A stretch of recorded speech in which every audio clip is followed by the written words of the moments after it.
Exercice 88. Alors,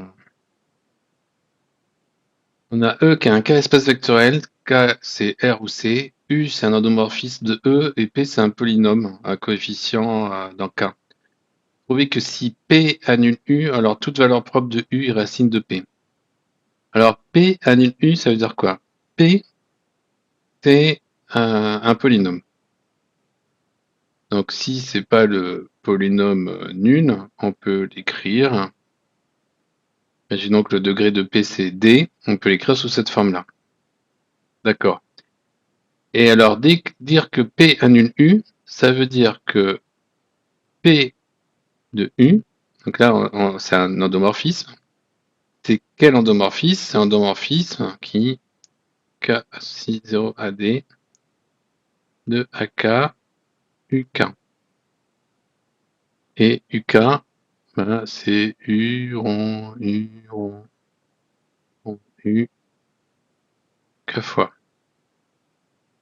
Ok, donc P de U, c'est un endomorphisme. Dire que P annule U, ça veut dire que cet endomorphisme-là, c'est 0. Donc je mets bien, ça c'est un endomorphisme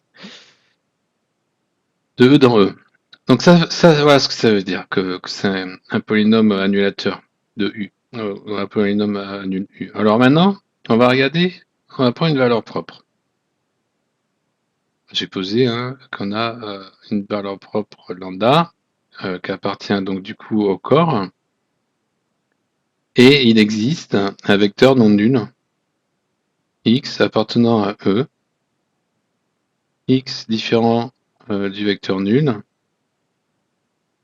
tel que u de x égale lambda x. Donc ça, c'est la définition d'une valeur propre. Existe un vecteur non nul tel que u de x égale lambda x. Et lambda, dans ce cas-là, est valeur propre de u. Alors, qu'est-ce qui se passe maintenant si on bat, donc ça c'est un homomorphisme, donc si on fait PU de x.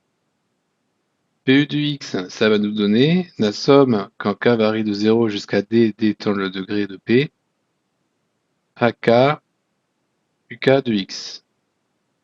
Ben, on peut montrer par une récurrence immédiate que dans ce cas-là, les AK, les UK de x, ben, U de x égale lambda x, U2 de x égale lambda x, donc ça va faire lambda carré x, etc.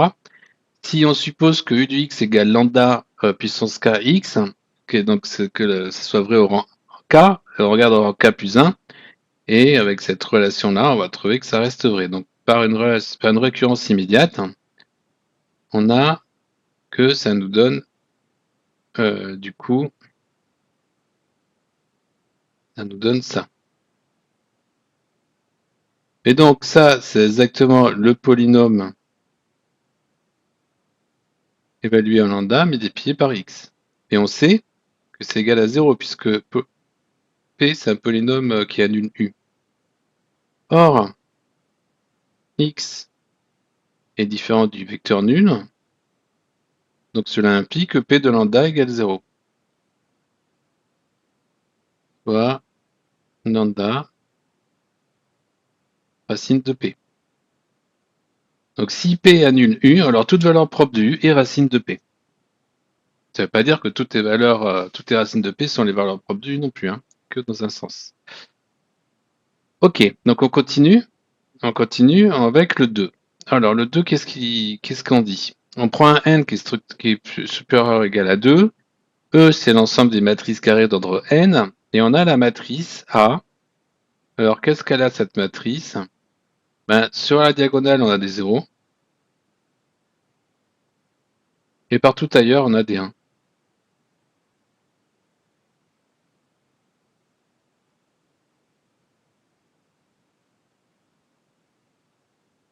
Ok, donc clairement, trace de A égale 0.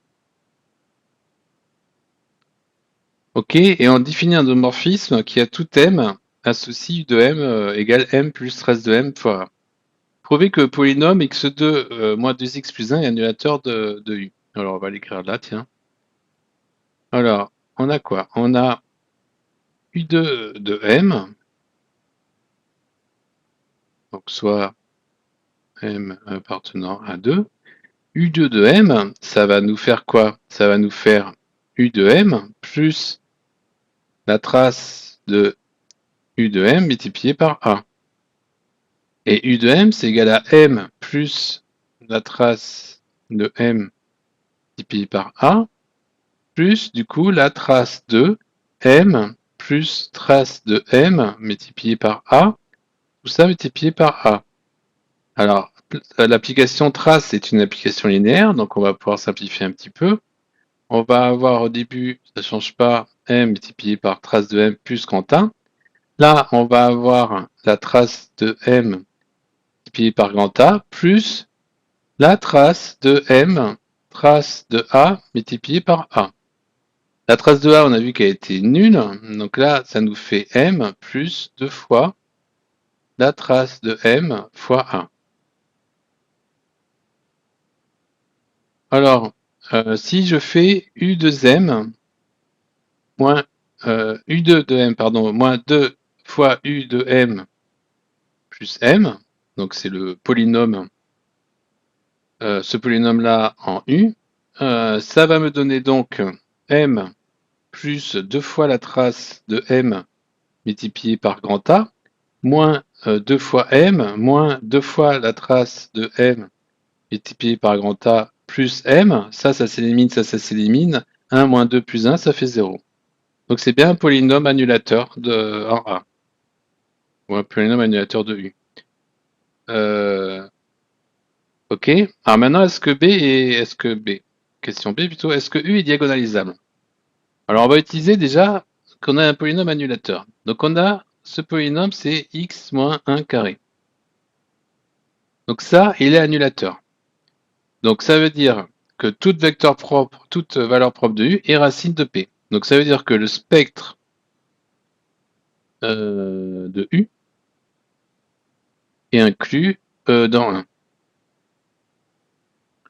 Ok, par contre, si je prends maintenant U de quoi? U de A. U de A, comme la trace de A, c'est nul, U de A égale A. Donc là, on voit bien, on a un vecteur non nul, qui est cette matrice d'ordre n, tel que U de A égale A. Donc on a bien, du coup, 1 et valeur propre. Donc le spectre de U, c'est 1. Ok, alors, qu'est-ce qu'on a? Si U était diagonalisable, ben, alors là, sur une matrice, on pourrait dire qu'elle est semblable à la matrice identité, et donc du coup, ça serait l'identité. On peut raisonner de la même manière. Si U est diagonalisable, ça veut dire qu'on a ce sous-espace propre qui est égal à E.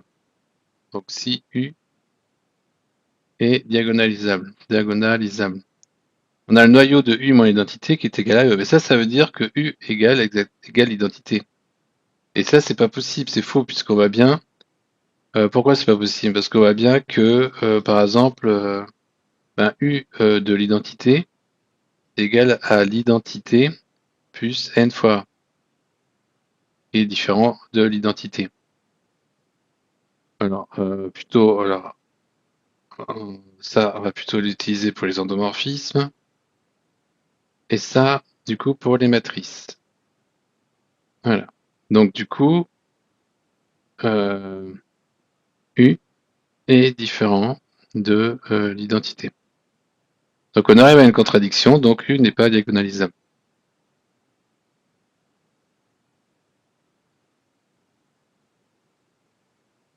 Ok, alors si on ne pouvait pas utiliser le résultat de la question 1, on a toujours un polynôme annulateur qui est x moins 1 au carré.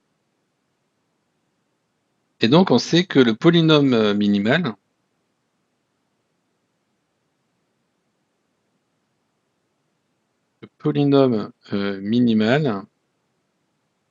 divise x moins 1 au carré. Donc si U est diagonalisable, Ça veut dire que le polynôme minimal, il est scindé.